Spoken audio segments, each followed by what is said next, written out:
I'm R.A. Schwartz along with Rachel Galligan, and welcome to the Winsidr show where it's all about the W. The WNBA season might be over, but basketball does not stop. We are honored to be joined by our next guest, one of, if not the most influential people in women's basketball, Rebecca Lobo.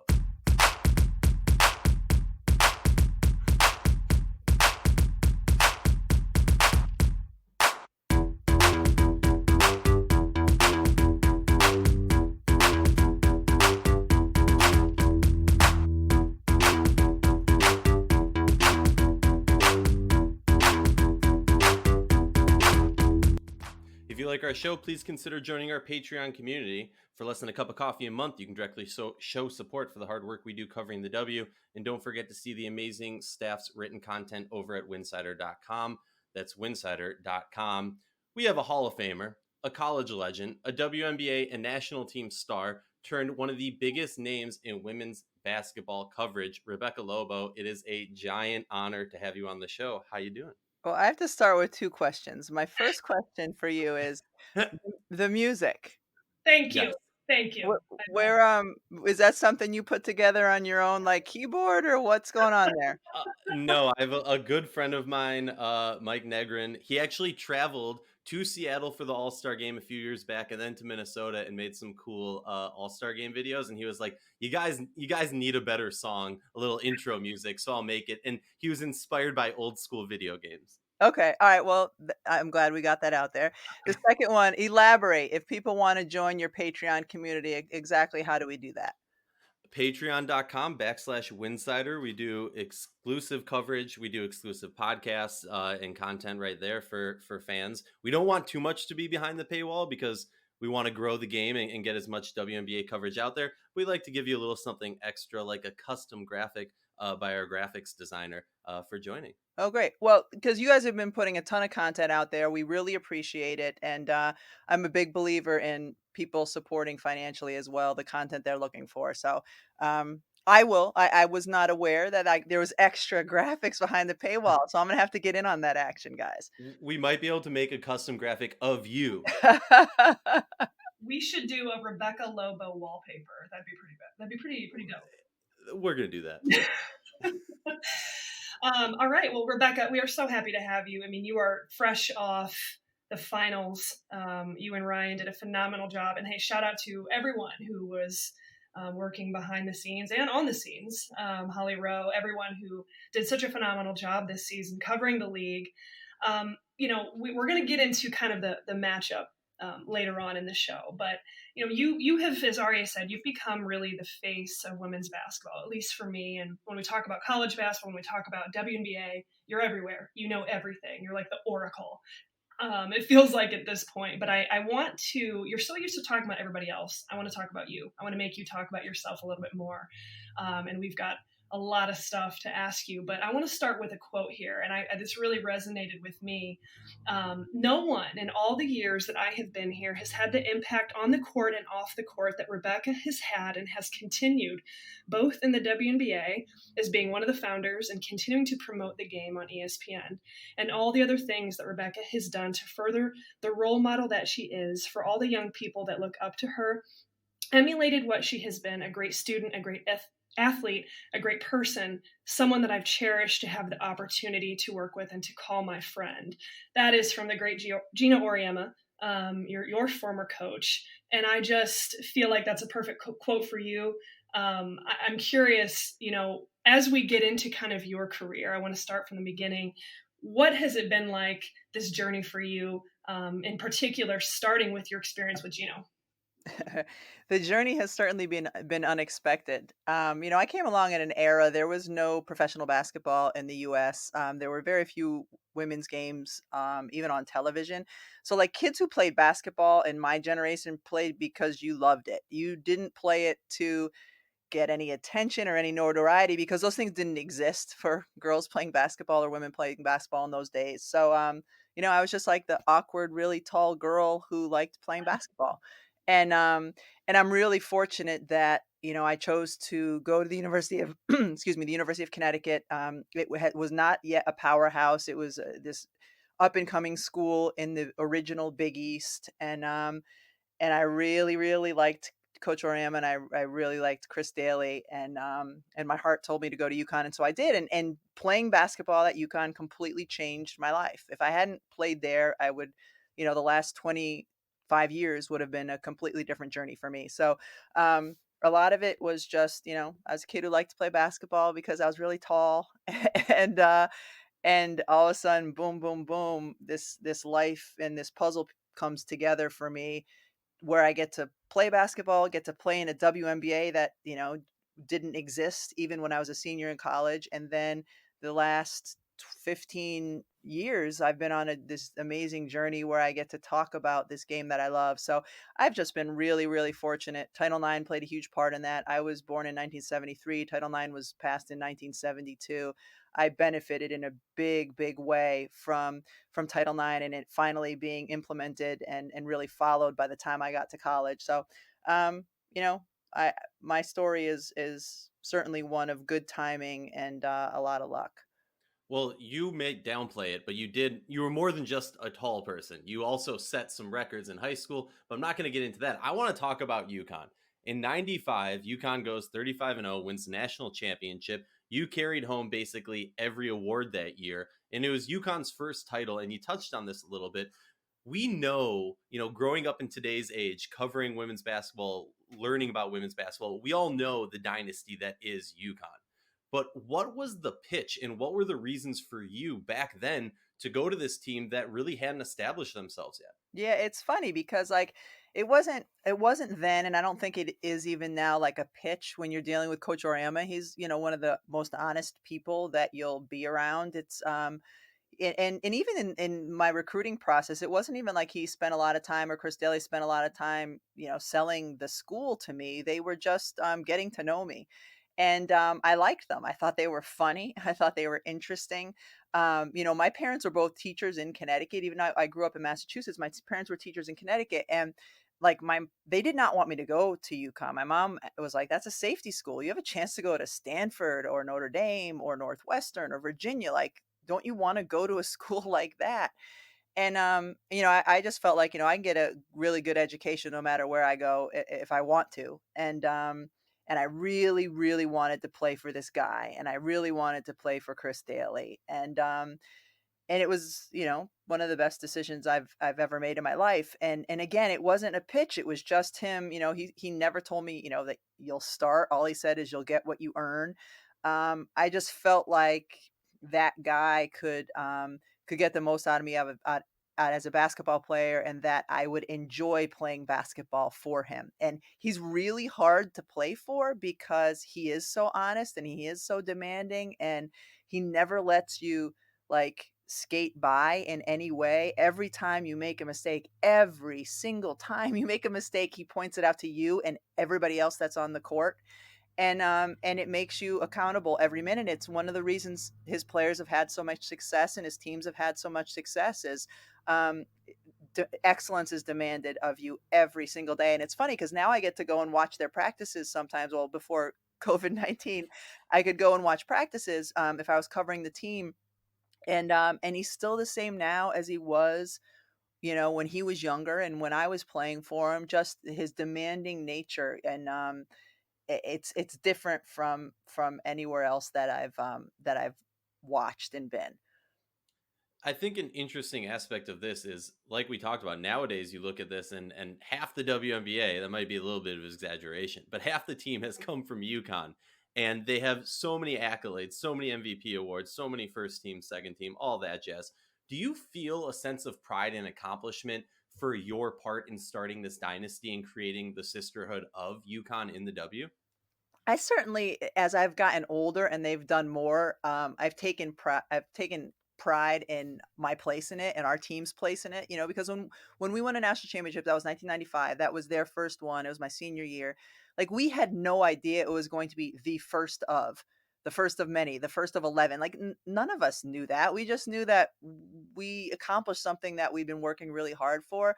But as the years have gone by and I've watched the team have success and watched Coach Oriama become, the best women's basketball coach in the history of the game, the coach of the most championships and All Americans and all that. Like, of course, I'm proud of our part in helping start all of that.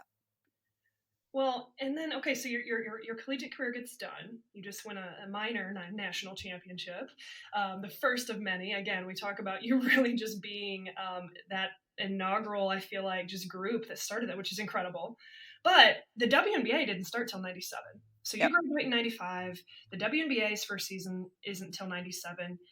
There's a gap there, and explain to us kind of what happened during that time. I know you won a gold medal in the '96 Olympics, but you weren't able to just be drafted straight out of college like we talk about now. So what was kind of that period of time like before even the WNBA began? Yeah, it was interesting because I actually missed my college graduation. When were graduations? Like May or June, because I was trying out for the national team. And in the '92 Olympics, the U.S. didn't win gold, and so USA Basketball wanted to do something differently for '96. The '96 games were in Atlanta, and so I tried out for the national team. This is on the heels of UConn winning the national championship, and their 11 players were selected for this national team.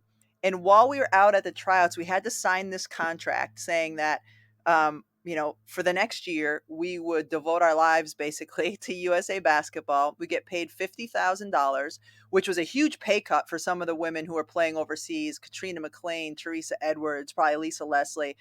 And we were going to train that entire year. We were going to go around and play games. I think we played 30 plus games against some of the best colleges in the country. We're also going to play internationally. We played in Russia and China and Australia. So that entire year, we were training for the '96 games. Well, the marketing arm of USA Basketball was NBA Entertainment. So with the players didn't know this, but at the time, the NBA was kind of using that team as a test balloon to see, does the U.S. have an appetite for professional women's basketball? And I think that kind of barnstorming tour solidified the fact that yes, there is that appetite here, because as that year went on, 95 through '96, the league started to really lay the foundation, or the NBA started to lay the foundation for a WNBA. So it was kind of cool to as we went along to realize what process was happening. And at the same time, and the other professional basketball league, the American Basketball League, was coming together. They started in the fall of 1996, right after the Olympics, and most of the women on that Olympic team ended up playing in the ABL. But that was kind of that fill-in year between '95 and '97 was actually a ton of basketball being played, the Olympics happening, and then the NBA going full steam ahead on starting the W. Well, the W starts in '97. You're allocated to the Liberty. You play there till '01. You lost in the championship game. '99, I believe you tore your ACL, so you didn't get to play in that final series. I do want to ask you, though, real briefly before we get going, is there a sense of if it was, because in the first season it was a one and done championship game? Do you have a little regret that if it was a series, you might have been able to pull out a victory and maybe not allowed the Comets to go on that streak? um, I think the Comets were the best team in the league that year. Would we, if it was a 3-game series, could we have won a game? Yeah, we definitely could have. That was a pretty good team, and it was tough because it was like we had just won a single elimination in Phoenix, to get us to the championship game. So, most people would say, yeah, if it was a series, we would have won it. The Houston Comets were really, really good that year, and in a series, probably still would have taken us, but we probably could have gotten a game from them. So talk to me about this being allocated to the Liberty, because Rachel touched on it a little bit earlier. It's a very different aspect to joining a team than we have now when you graduate and you're drafted, you're traded, whatever it is. What was it like? Like, what did you know going into '97? What did you know as the league kind of formed? And what were the representatives telling you as like, hey, you're about to be put on this team, basically? Yeah, we didn't know much, like Cheryl Swoops and I were the first two to sign with the WNBA, and then shortly after that, Lisa Leslie signed. So for a while, the league had 3 players, so we were everywhere. We were in commercials, we were at the NBA All Star events. Like they had us out everywhere as the faces of this league because they only had a couple faces at that point. Um, Wow. and then like I knew I was going to get allocated to New York. That made sense. Lisa was going to be in LA. Cheryl, we were all going to be, in our home areas. Cheryl was going to be in Houston. But I didn't know much. And even when they had the draft, or I think they had like a secondary allocation and then the draft, like Teresa Weatherspoon was the only other player who I knew of because I remember watching her when I was in high school, watching her compete for national championships with Louisiana Tech. But it was a huge unknown. We knew we were going to play in NBA arenas. We knew the names of our teammates, and pretty much that was it. Well, and then so from there, you spend the bulk of your career with the Liberty. And in 2002, you're traded to the Comets. You were there for a season. In 2003, traded to Connecticut, where Mike Tebow was the head coach at the time. And that kind of, at that point, wraps up your career. And that gets us into where we are now, post WNBA career as an analyst. And I just have to ask, like, yes, there's a lot of time that's gone between 2003 and now, but you are, like I said, the face of our game. How did you make that decision? How did you get into this?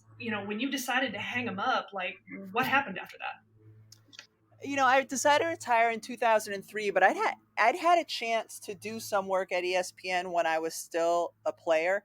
I did studio work for them in 1997, 98, 99 during the tournament. And I was terrible, but like I'd gotten a little bit of a taste of what it was like to be on the broadcast side, and I really, really enjoyed it. But there's still, even at that time, there weren't a ton of opportunities. There weren't a lot of games on, so it's not like you could go, call 10 or 15 or even 20 games in a season. There might have been 3 or 4 games, and Robin Roberts was going to do them, Mimi Griffin was going to do them along with her. So I got a little bit of a taste of it. And then when I retired after the 2003 season, a woman named Pat Lowry, who was the coordinating producer for WNBA at ESPN at the time, just got in touch with me and said, would you be interested in being a sideline reporter? And so I was, and I was able to start there and did that for a bunch of years, and then got a chance to start calling some games and did that for a bunch of years, and eventually, got a chance to work my way to call the finals. But I was really lucky because like when how ESPN operates, at least in those days, it was you interested in being a sideline reporter, sure, okay, they tell you how to get to your first game, but they don't tell you a single thing of what it means. They don't tell you what to do. And I was lucky because Doris Burke was my analyst. I think Mark Jones might have been the play-by-play, and so Doris was like, okay, that day between shoot around and the game, she sat down with me and was helping me. And then that winter, I had a chance to be a sideline reporter for college games, and same thing. Doris Burke was the analyst. And so she really, really groomed me and talked to me and helped me along because ESPN gives you zero, Wow. at least in those days, zero tutelage or information on exactly what the job entails. And so a lot of it was just like getting a chance to learn from, the absolute best in the business in terms of Doris. Absolutely. Well, and that brings a great question I was going to ask you, but I want to ask about the analyst side as well. In terms of, mentors or people that you've really looked up to, was there a player or someone during your playing career that you really wanted to emulate? And then same thing with the analyst side.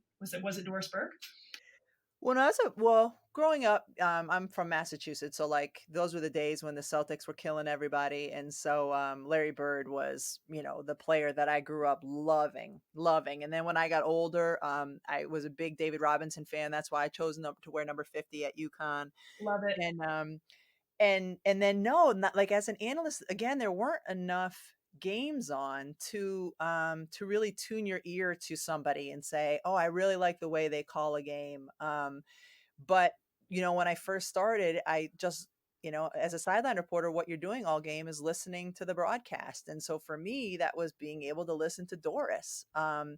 And then, later on, I was a sideline reporter when Carolyn Peck was an analyst. So you get an idea and a feel for the different ways that people call games. But now I have more of an ear. I'll watch a game and listen and be like, oh, it doesn't even have to be basketball.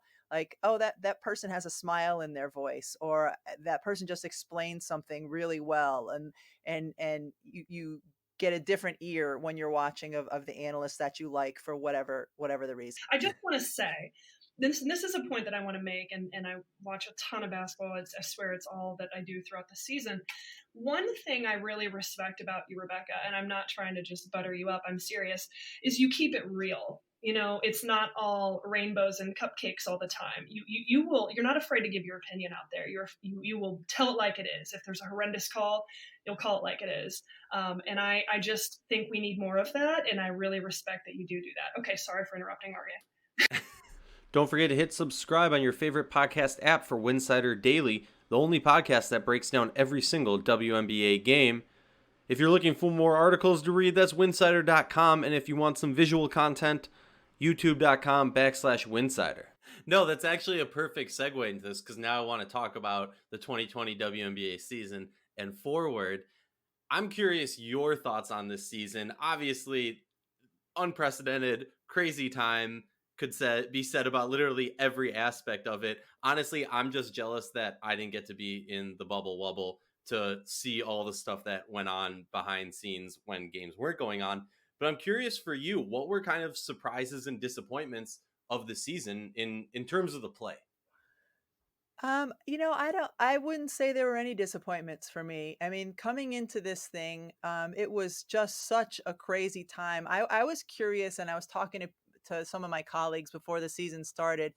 We've been spoiled in all past years that generally the second the season starts, we're watching high level basketball because all of these women are coming immediately from their overseas teams. So even if they might be a little fatigued, they're on the top of their game. They're sharp. They're playing well, and we usually get spoiled by that as soon as the season starts. And my concern coming into this year was, man, like, is it going to be really bad basketball because so many, players haven't been doing anything or have been confined to home workouts? Like, how bad is the product going to be?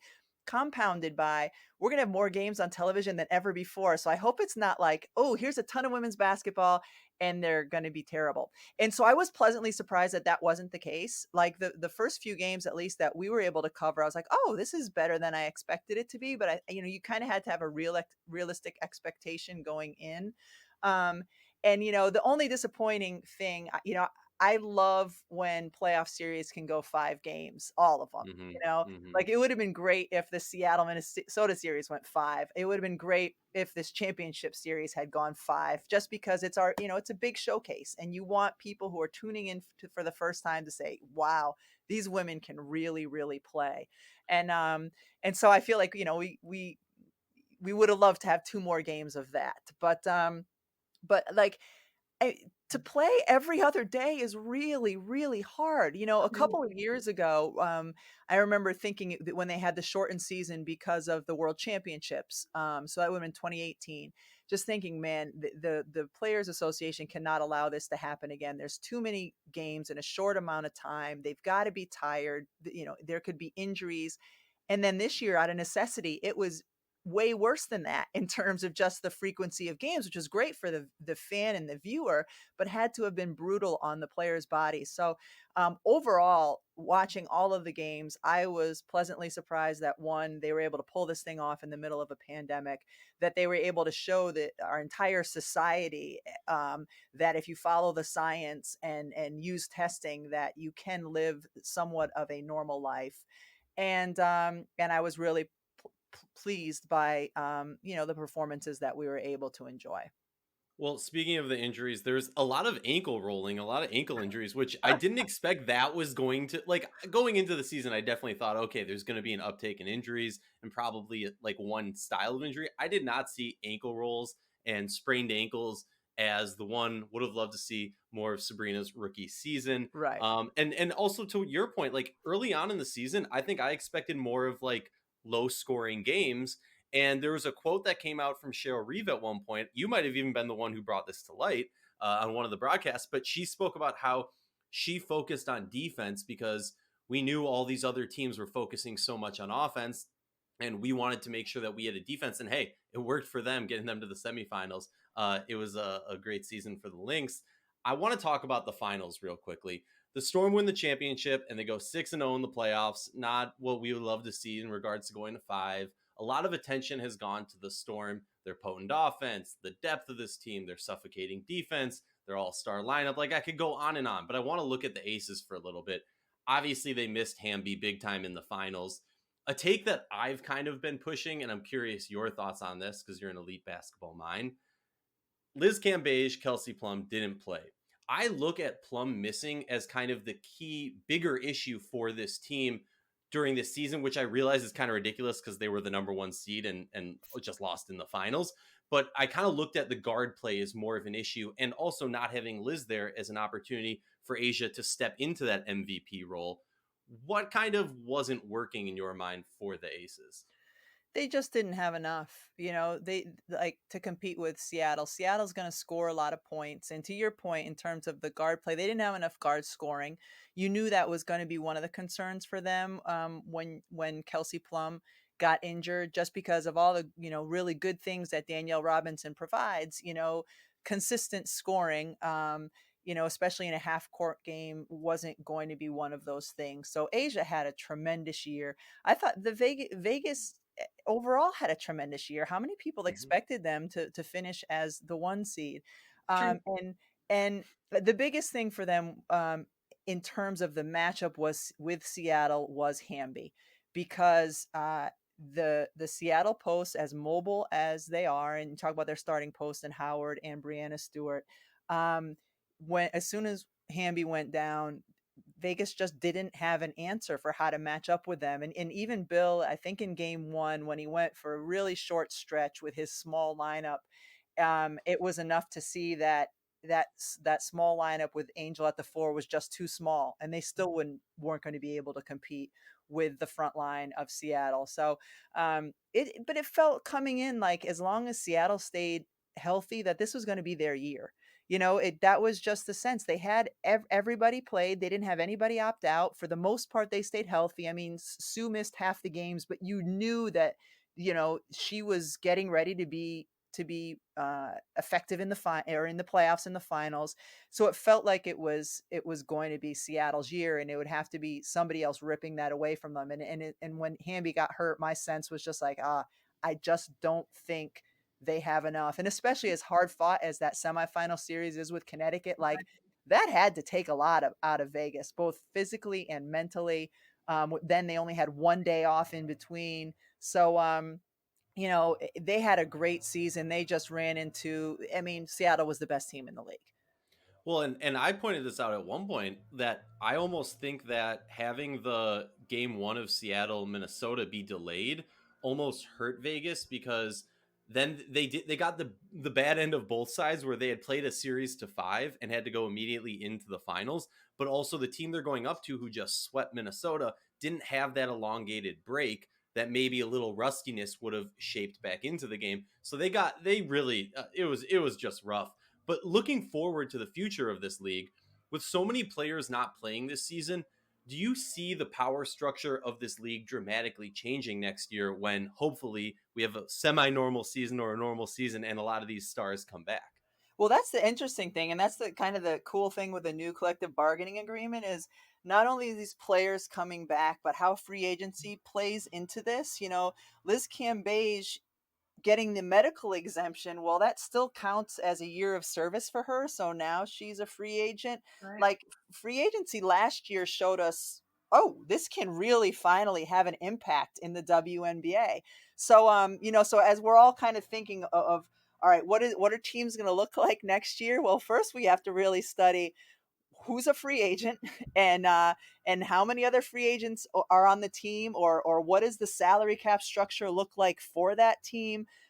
It's gotten, it's definitely going to be more complicated and more interesting, because, all right, who's coming back, who's a free agent, what's going to happen in free agency, and everybody's head's going to be spinning until things settle a little bit right before the draft. Well, and as we've seen, I mean, as you kind of mentioned, the movement the last few free agencies has been just crazy. And, another part of that is the hype around it's really fun too. And we're seeing players with a little bit more, because of the collective bargaining agreement, just movement. And I feel like that was not the case a few years ago, but I do kind of want to pick your brain. I mean, you started the WNBA. You played in the very first game, if I'm not mistaken. And here we are today in 2020 talking about the WNBA and the CBA and everything around it. What has changed? I mean, we could probably have an entire episode about this, but what has changed in the league since those early days and to where we are now? Everything's changed. I mean, everything's changed. Even in the early days, like the players, when you signed contracts, you didn't sign a contract with your team, you signed it with the league. And I believe the pay you got wasn't even, it was like solidly set in based on your years of service. Like there was no negotiation period. I don't even think there was like free agency in those days. It was different. The play on the court was not to the level where it is now. The the platform that the female athletes had then compared to now, like I was just sitting there watching and covering a lot of the games and just so proud of the voice that the players used this year when talking about social justice, and the voice that they were using talking about the women involved with Say Her Name. Like back in my day, I think Sue Wicks was the one in the entire league, was the one openly gay player. And how closeted everyone sort of felt in those days. And now these women are so comfortable, and granted that the times we're living in have changed, but the way they're able to use their voice for good, and for good of social justice, and for change, and to encourage people to vote, and all of that, to me, as much as the play on the court has improved, and as much as the league itself has changed, to me, watching these women being role models for younger girls, watching these women use their voices, watching these women being comfortable in who they are, and outspoken about who they are, just brings me a tremendous amount of pride. And then that's the area that I just love to see how much has changed over the course of the last 24 years. Well, I recently had a conversation with Tina Thompson, and she was talking about those early years and like the things that you guys had to do getting out in the community, or just marketing yourselves or promoting yourselves. Yeah, you talked about the commercials, which are iconic, by the way. We should completely bring those back. But she was saying that, like, just literally getting out into the streets and like spreading the word yourselves that this was happening and this was a league. I mean, how has it changed from a marketing perspective in your eyes? Well, it's interesting actually, Rachel, because I think in some ways the marketing was better early on. Um, when the That's a hot league take. That's a hot when take. well, when the league first started, if you were watching an NBA semifinal or finals game, like if you're watching the Eastern Conference Finals, Western Conference Finals, or finals, at least once, but often twice, there was a commercial promoting the WNBA. Like that was the first campaign. We got next. There was at least one commercial, sometimes two. Though in those days, Nike, Reebok, Fila, even, like they not only signed players, and they still sign players now, but there were multiple commercials, again, not only in WNBA games, but during like NBA playoff games. Wow. Like and Spalding had commercials.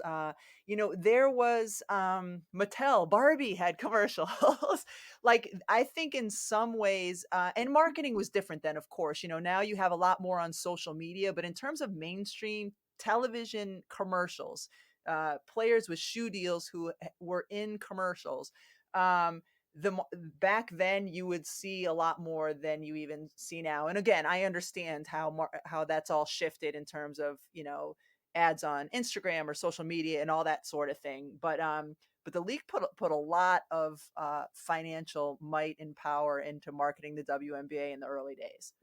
Well, and I think that's a great point. As someone who was growing up as a young junior high kid at these ages, I knew when the WNBA was going to be on. I knew because I was watching the Bulls, or I was watching the NBA with my dad, seeing those commercials and seeing the Barbie and the diner commercials and all that stuff that was taking place, that this was a thing, and I knew when it was going to be on. So I think that's a good point. When this is a whole completely different topic when talking about the marketing and reaching that younger women's basketball audience. But no, that's a great point, and that's interesting to hear you say that. I know Arya has a couple questions. I'm sorry to kind of go on a ramble there. Sorry. No, not at all. I was gonna say that first of all, my favorite WNBA throwback commercials have to be the diner, and then the Suber Deli one are my Oh, They're so good. number 10, number 10. That's So one of good. the absolute best. right, and then she like slaps something out of like two people's hands, going for the I all about it. I love it, Yeah, that was and American Express. If people don't know what we're talking about, they just have to Google American Express Sue Bird commercial.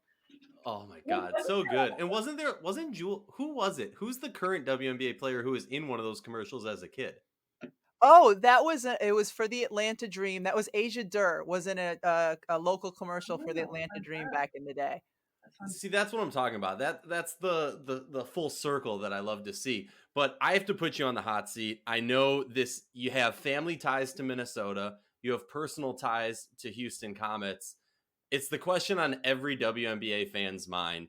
In a best of five series, who are you putting your money on, Lynx or Comets? And you can pick whichever year of the dynasties you I'm want. like, in 2020? Um, oh, ooh, mm. Because there was a great segment on KG's Area 21 where I believe it was Cynthia Cooper and Lindsay Whalen sitting there, and it was the most Minnesota Lindsay Whalen experience ever because Cynthia Cooper was going on this rant about how the Lynx wouldn't be able to stop her and they just wouldn't have these answers. And Lindsay Whalen's just sitting there twiddling her thumbs, being very passively aggressive Minnesotan, being like, yeah, sure, whatever. But you could see on her face, she was like, nah, we got you.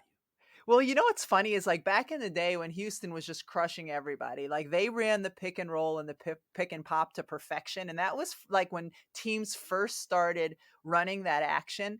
And like, especially when it was Coop and Tina Thompson, like who had ever seen a four who could like really hit deep threes in a pick and pop?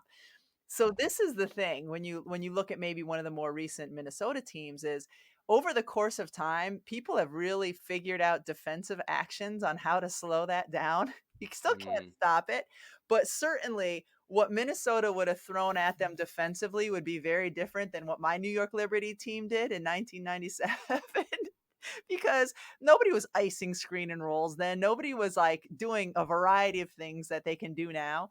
Um, but no, I'd really have to digest the stats and look at those rosters to see how that matchup would look. I think I got a sense of where you're leaning.